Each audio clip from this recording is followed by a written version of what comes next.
D'autres vidéos sont disponibles. Catalogue de vidéos, classement par onglet. Lien accessible à l'endroit habituel. Que la forge soit avec toi.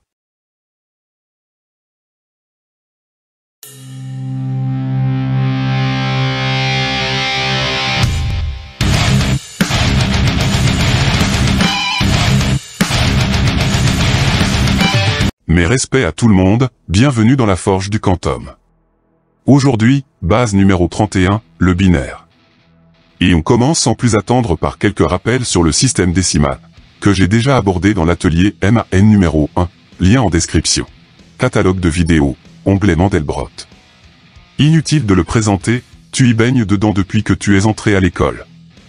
Ce système décimal est bâti sur les chiffres indo-arabes qui sont au nombre de 10, 0, 1, 2, 3, 4, 5, 6, 7, 8 et 9. Pour ta culture générale scientifique, voici l'évolution temporelle de ces chiffres, entre le Xe siècle et aujourd'hui. Tu peux remarquer que le 4, le 5 et le 8 ont eu une évolution marquée pendant ces 10 siècles. Tous les nombres que nous connaissons et utilisons sont formés de ces 10 chiffres. Maintenant que ces rappels ont été faits, on peut tranquillement mettre notre casque VR pour plonger dans les méandres du métaverse. C'est parti. Qu'est-ce donc que le binaire? Sache que depuis que tu es en âge d'avoir les yeux rivés sur un écran et les doigts qui virevoltent dessus, le binaire est le langage qui régit ta vie virtuelle. Le système binaire est un système de numération utilisant la base 2. On nomme couramment bit, de l'anglais binary digit, se traduisant en chiffre binaire, symbolisé par un petit b, les chiffres de la numération binaire positionnelle. Un bit peut prendre deux valeurs, d'où le mot binaire, qui indique deux possibilités, notées par convention 0 et 1. Sa position dans la chaîne binaire lui conférera un poids, d'une puissance de 2, comme dans le tableau affiché sur l'écran. Ce tableau ne va que jusqu'à 2 puissance 9, mais tu verras que le nombre binaire peut être bien plus long. Pour des raisons évidentes de lisibilité, il sera organisé en octets, soit 8 bits, symbolisés par un petit o. L'octet est l'unité de référence dans la capacité de stockage des disques durs et des clés USB, entre autres. Mais il existe aussi le byte, de 8 bits également, symbolisé par un grand B, que l'on retrouve sur les machines étrangères, désignant comme l'octet la capacité de stockage. Paragraphe suivant, c'est quoi cet indice 2, entre parenthèses, qui est accolé à un nombre dans les exercices sur lesquels tu vas travailler après ce cours. Placé à droite du nombre binaire, il permet de le différencier d'un nombre décimal, par convention sans indice, et indique l'appartenance au système binaire. Par exemple, ce nombre est binaire. Sans cet indice, on pourrait croire que c'est 10 101 100.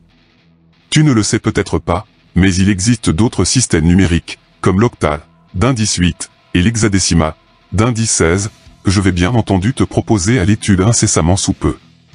Même si c'est du hors-programme, calculer dans d'autres bases ne sera que bénéfique pour tes neurones qui s'empâtent avec la nourriture insipide et fade que tu leur donnes via ton monde numérique, réellement plat mais virtuellement trop riche en idiotie. Paragraphe suivant. Est-il possible d'avoir un nombre binaire avec une virgule? Question intéressante, vu que tout programme tourne en binaire, et pourtant, quand tu utilises ta calculatrice, elle comprend les décimaux et les irrationnels sans problème. Et tu sais quoi? Les nombres binaires à virgule, ça existe. Entre virgule fixe et virgule flottante, c'est très technique, utilisation de mantis, d'exposants, et application de la norme IEE 754, et utilisé seulement par des électroniciens et des programmeurs. Comme c'est un savoir de niche compréhensible et utilisé par une poignée d'individus, je ne vais pas perdre du temps à le traiter ici. Néanmoins, Internet est vaste si ce sujet t'intéresse. Bonne recherche. Paragraphe suivant, conversion dans le sens décimal binaire. J'espère que tu maîtrises parfaitement les divisions euclidiennes, tu vas en avoir besoin. Si ce n'est pas le cas, mets cette vidéo sur pause et va consulter le catalogue de vidéos, lien dans la description, onglet prérequis. Par contre, si tu les manipules avec aisance, je vais te montrer la procédure, qui consiste à poser des divisions par 2 successives du nombre décimal. Tu devrais avoir un truc qui ressemble à ça. L'enchaînement des 0 et 1, en rouge dans la figure ci-dessus, donnera le nombre binaire, que tu devras lire de bas en haut, et de droite à gauche. Ici, 77 en décimale se traduira en binaire par 1, 0, 0, 1, 1, 0, 1. Par contre, il ne faut pas l'embiner pour poser ces divisions euclidiennes. En moins de 30 secondes, tu es capable de convertir un décimal inférieur à 4095 en binaire, ce qui correspond à un nombre de 12 bits, soit un octet et demi. Je te rappelle que tu ne dois faire que des divisions par 2, apprises au CP, et que tu dois maîtriser haut la main, du moins normalement, et je l'espère pour toi. Paragraphe suivant, conversion dans le sens binaire décimal. Ici, il faut connaître l'écriture décimale des puissances de 2, et savoir additionner. C'est parti. En fonction de sa position dans la chaîne binaire, chaque bit aura un poids qui sera un multiple de 2. Je réaffiche sur l'écran le tableau que je t'ai montré il y a quelques instants. Multiplier la valeur de chaque bit par son poids, puis additionner chaque résultat donnera conversion. Un petit exemple pour illustrer le propos et lui donner un aspect concret. Je te propose de convertir ce nombre binaire. 1, 0, 0, 1, 1, 1, 0, 1. Tu construis le tableau, ne pas te tromper dans la valeur décimale des puissances de 2, puis tu le remplis de la droite vers la gauche pour bien caler le nombre sur la colonne du 2 puissance 0. Avant de partir dans les calculs, tu vérifies que l'enchaînement de 1 et de 0 dans le tableau soit identique à celui du nombre à convertir. Toute inversion entraînera une aberration de conversion, donc fais bien attention. Ensuite, tu repères chaque colonne contenant un 1, que tu peux entourer en rouge comme je le fais, et tu vas pouvoir passer à la phase de calcul. Tu réécris le nombre binaire, une grosse flèche, et tu sommes la multiplication de chaque terme encadré en rouge. Une fois 2 puissance 7, plus une fois 2 puissance 4, plus une fois 2 puissance 3, plus une fois 2 puissance 2, plus une fois 2 puissance 0, ça donne 128, plus 16, plus 8, plus 4, plus 1, égale à 157. 1, 0, 0, 1, 1, 1, 0, 1, en binaire, devient 157 en décimale. Rien de bien compliqué quand on sait comment manœuvrer. Il n'empêche, quelques exercices te permettront de gagner en dextérité, et il y en a une flopée dans la description de cette vidéo. Paragraphe suivant, quid des nombres binaires négatifs? Ça existe? Pourquoi? Comment? Dans quel but? C'est ce que je vais te montrer donc, reste concentré. En décimal, il suffit de mettre un signe négatif devant le nombre pour signifier qu'il est inférieur à 0. Il serait logique de faire de même en binaire? Que nenni! Les ordinateurs ne comprennent absolument rien d'autre que les 0 et les 1. Ajouter un autre symbole pour dénoter la relativité d'un nombre est incompréhensible pour leur intelligence artificielle. C'est logique, un processeur réagit à la présence d'un courant électrique. Soit il y en a, et ce sera 1, soit il n'y en a pas, et ce sera 0, c'est tout. Aucune demi-mesure. Pourtant, les ordinateurs comprennent les nombres négatifs. Comment font-ils sans signe? En fait, tout réside dans la méthode de stockage des nombres binaires dans la mémoire d'un ordinateur. Comme en décimal, rajouter des zéros devant un nombre binaire ne le change pas. Que j'écrive ce nombre binaire, celui-ci, ou celui-là, rien ne change, il reste lui-même, c'est-à-dire la conversion du décimal 5.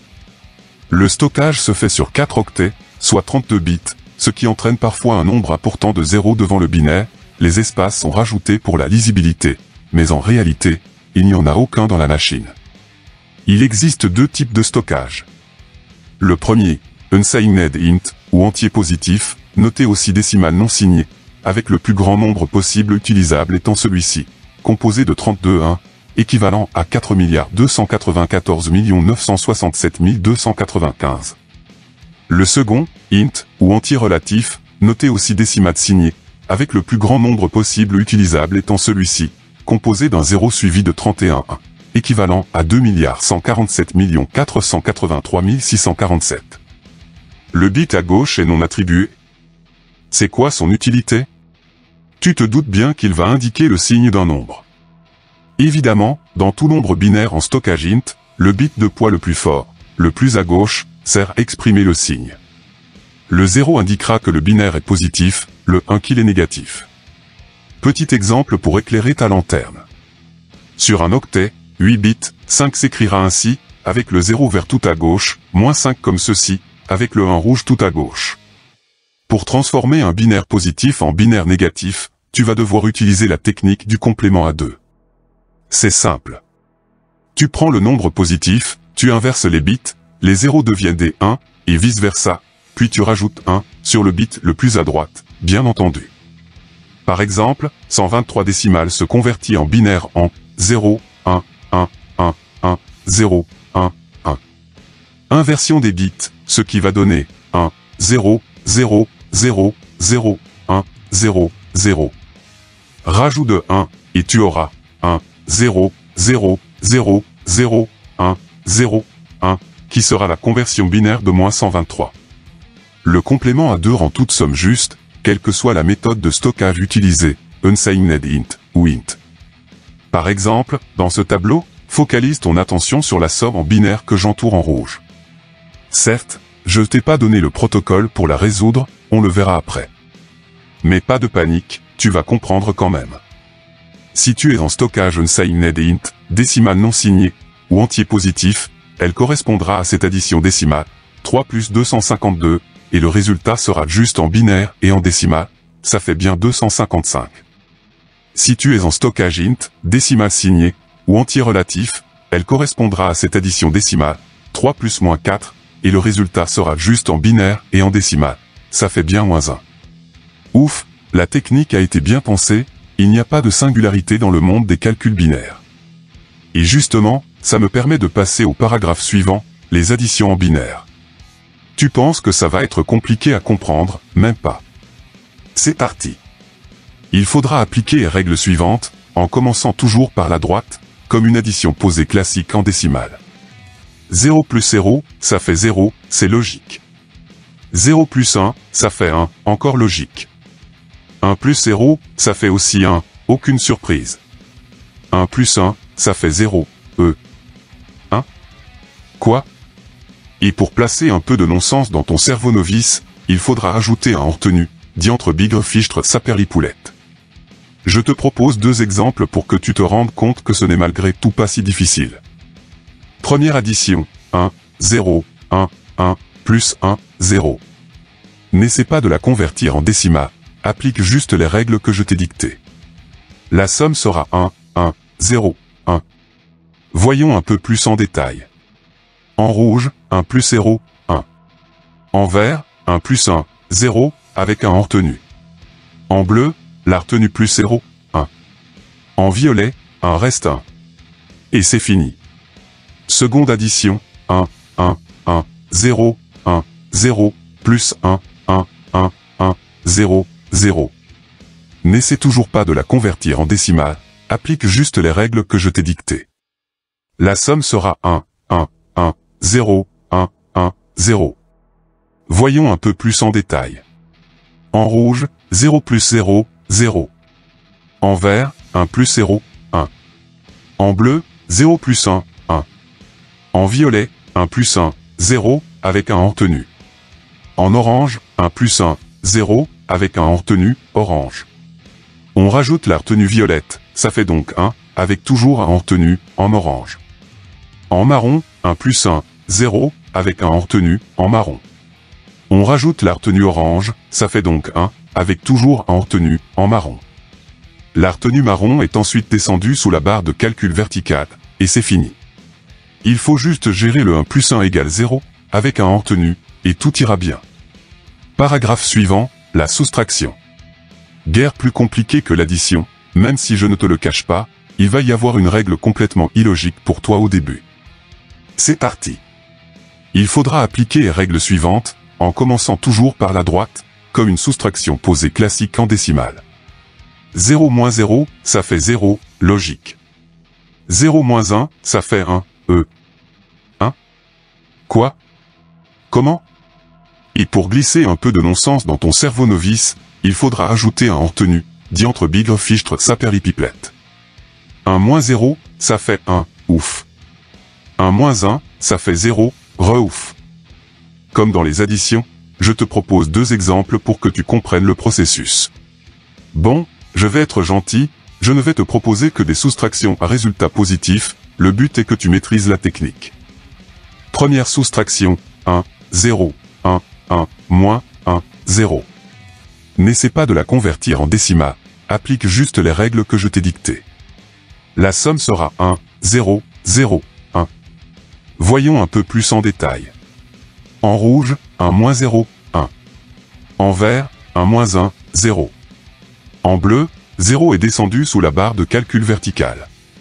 En violet, 1 est lui aussi descendu sous la barre de calcul verticale. Et c'est fini. Seconde soustraction, 1, 1, 1, 0, 1, 0, moins, 1, 1, 1, 0, 0. N'essaie toujours pas de la convertir en décimale, applique juste les règles que je t'ai dictées. La somme sera 0, 1, 1, 1, 1, 0. Voyons un peu plus en détail. En rouge, 0 moins 0, 0. En vert, 1 moins 0, 1. En bleu, 0 moins 1, 1, avec un en tenue, en bleu. En violet, 1 moins 1, 0. Seulement, il faut retrancher la retenue bleue, ce qui donne 1, avec un en retenue, en violet. En orange, 1 moins 1, 0. Seulement, il faut retrancher la retenue violette, ce qui donne 1, avec un en retenue, en orange. En marron, la retenue orange moins 1, 0, et c'est fini. Il faut juste gérer le 0 moins 1 égale à 1, avec un en retenue, et tout ira bien. Tu peux aussi utiliser le complément à 2 que je t'ai montré il y a quelques minutes, mais c'est assez chronophage. Prendre le nombre sur la ligne du signe moins, le transformer en nombre négatif, puis faire une addition, ça prend plus de temps que d'appliquer la procédure, même s'il faut admettre que 0 moins 1 égale à 1, avec un en tenue, c'est assez contre-intuitif à mémoriser. Paragraphe suivant, la multiplication. Spoiler alerte, on entre dans un monde où tu vas devoir traiter des opérations d'une simplicité alarmante. Si tu connais parfaitement tes tables de multiplication de 0 et de 1, et que tu gères la multiplication posée traditionnelle, tu devrais allègrement t'en sortir sans problème. Et je suis sérieux. C'est parti. Il faudra appliquer les règles suivantes, comme une multiplication posée classique en décimale. 0 fois 0, ça fait 0. 0 fois 1, ça fait 0. 1 fois 0, ça fait 0. 1 fois 1, ça fait 1. Tu ne vas pas me dire que c'est hors de ta portée. Petit exemple quand même, ça ne mange pas de pain et ça nourrit tes neurones. Je vais multiplier 1, 0, 1, 1, par 1, 0. N'essaie pas de la convertir en décimale, applique juste les règles que je t'ai dictées, tu verras que c'est bien plus facile, et rapide. En effet, non seulement tu n'as pas de retenue, mais surtout, tu peux prendre l'intégralité du nombre du haut pour le multiplier par 0, ou par 1, et mettre son résultat sous la barre de calcul verticale, en faisant attention au décalage indispensable que tu dois faire quand tu poses une multiplication, qu'elle soit décimale ou binaire. Je vais te montrer. 0 fois 1, 0, 1, 1, ça fait 0, 0, 0, 0. 1 fois 1, 0, 1, 1, ça fait 1, 0, 1, 1, que tu décales d'un cran vers la gauche. Tu fais la somme, en utilisant les règles vues dans le paragraphe des additions, et tu auras ici 1, 0, 1, 1, 0. Et si on regarde bien, la multiplication en binaire n'est qu'une succession d'additions très simples, à base de 0 et de 1. Paragraphe suivant, la division. Pour l'aborder avec sérénité, il est impératif de bien maîtriser les règles de soustraction binaire, celles que je t'ai montrées il y a quelques instants. Avec le fameux 0 moins 1 égale à 1, avec un en tenue. La division binaire se traite comme une division euclidienne classique du système décimal, et je t'affiche un exemple quelque peu expliqué sur l'écran. Tu prends une portion de dividende, nombre à diviser, plus grande que le diviseur, ton quotient provisoire ne pouvant être que 0 ou 1, tu fais la soustraction habituelle pour obtenir le reste provisoire, et la procédure se termine quand il n'y a plus de chiffre à abaisser dans le dividende. Si tu as du mal avec la division euclidienne dans le système décimal, je te conseille d'aller dans le catalogue de vidéos pour la travailler. Lien dans la description. Onglet prérequis. On termine par une question existentielle. Le binaire serait une clé temporelle. Je t'affiche cette image, et j'espère que tu as la référence. Sinon, ça veut dire que je suis un boomer, et que mon humour corrosif et irrévérencieux n'est pas à panacée des jeunes qui préfèrent des propos plus polissés, moins susceptibles de heurter la sensibilité des personnes peu douées intellectuellement à comprendre le second degré. Mes propos te choquent? C'est tellement intéressant. Non, attends, l'autre chose, fastidieux. Hey! Je ne te dis pas comment me dire quoi faire, alors ne me dis pas comment faire ce que tu me dis de faire. C'est la pire forme de discrimination qui soit, celle contre moi. J'ai fait un cauchemar. Des 1 et des 0 partout. Je crois avoir vu un 2. Devinez à quoi vous êtes tous accessoires. Au revoir, les sacs de viande. La base est désormais terminée. Tu as des questions? Tu veux un complément d'information? Rejoins-moi dans l'espace commentaire. Des exercices en PDF librement téléchargeables, dont certains sont corrigés, sont disponibles. Les liens sont dans la description de cette vidéo.